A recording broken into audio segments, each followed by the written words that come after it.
All right, how to make a box. This is actually my first box I've ever made, first lidded box that is, and really happy with how it turned out. It's pretty easy build, pretty straightforward. Here you can see some gorgeous pieces of black walnut and some clear vertical grain fir. But yeah, it's a straightforward build. It's actually my first time also doing splines for miters. So I got this little jig right here. Showed that in the video how to make it. But anyway, it's a box. It's fun. Check it out. All right, so started off with a nice piece of black walnut. Just resawed it into 2 equal sized pieces, cleaned it up on the drum sander. You don't need to do that, but I had the tool, so I used it. Also, dado stack. Again, you don't need this. You could just use a single blade, but the dado stack gets that thicker groove quicker, easier. Can dial that in so that piece of walnut, that floating panel, sits perfectly. The construction itself is 45-degree bevels, so here I am just cutting the miters using a table saw, sled with a little stop block for repeated cuts, makes quick work of it, works well. Blue tape, you do not need this much, this is overkill. This is my first box, so I went overkill. You don't need the tape on the inside either. When you're gluing it, here I am, I accidentally got some glue in the panel. You want those panels to float, so you don't need any glue on the inside. You just want to avoid any kind of expansion with humidity changes over time. All right, so I'm making a spline jig here. So I'm doing 45-degree bevels, which is a great joint. It's awesome, but it is not a strong joint. And, you know, probably it's going to break at some point if you don't reinforce it. So reinforcing it with splines. Just using some plywood here and some pocket holes, just a few pocket holes. You could use CA glue, wood glue, any way to do this. You're just trying to make a little fence, a little jig to slide along the fence. This is based on David Picciuto over at Make Something's video, so it's basically the same idea here, just 45-degree angles. Again, lots of pocket holes, but it works so well. You can use this for so many different things, but it's a spline jig. So just search a spline jig if you want some more info on that. And here it is in action. Safe cuts, and you get that perfect cut. So the kerf, the thickness of the blade is about 1/8 of an inch thick.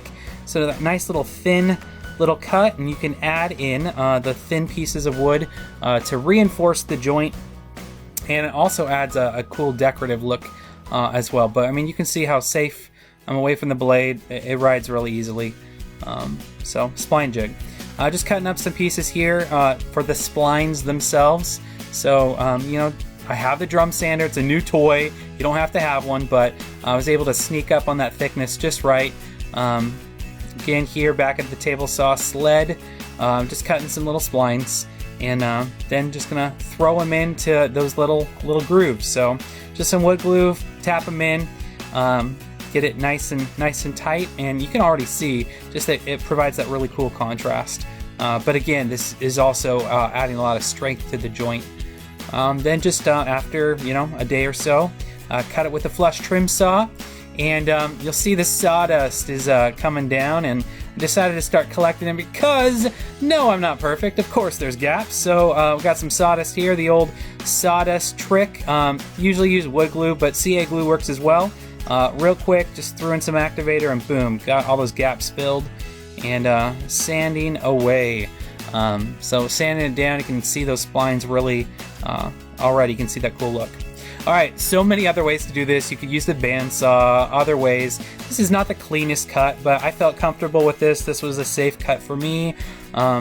Anyway, use a featherboard if you're going to use the table saw, but however you decide to open up your box, just be safe, be smart. It's not the cleanest cut, and so you're going to have to flatten it so it sits perfect. And usually the best way is just to take some sandpaper and some spray adhesive, put it on a flat surface like this. However, I just got this new toy after saving for a couple years, got my drum sander, and boom, this thing made quick work of it, and it was just an excuse to use this new toy. But yeah, you just want to get the lid and the top flat so it sits perfectly. All right, hinges. So I went with some concealed hinges, hidden hinges. These are just, little guys. This is freehand, just a 1/4 inch router bit, spiral bit. Probably, could have made it even cleaner with with some chisels and whatnot, but this worked great for me, and it actually cut really clean, and it was perfect. Really worked well with these hinges. And so you can see that little brass contrast is nice. One of my handy helpers helping get these final touches done. Just adding the hinges with the screws, and you can really see that black walnut is gorgeous. All right, adding finish. Love this step. Love this step. So I'm using Osmo's Poly X. It's a great finish. Traditionally is used for floors, but is also great for furniture. I used it on a river table recently and some other projects, but really quiet. You can just see that color come out. It's awesome. So if you want some tips on how to apply this finish, you can check out my river table epoxy video or other stuff. But wow, here's some natural lighting just to see all that color. So that clear vertical grain fur really works well with that gorgeous black walnut. So it's a lidded box. It's a fun project. It's not too hard. You don't need fancy schmancy tools. I mean, I used a couple. You can use this. You can make this with pretty basic tools as well. But fun project. Make one. It's worth it.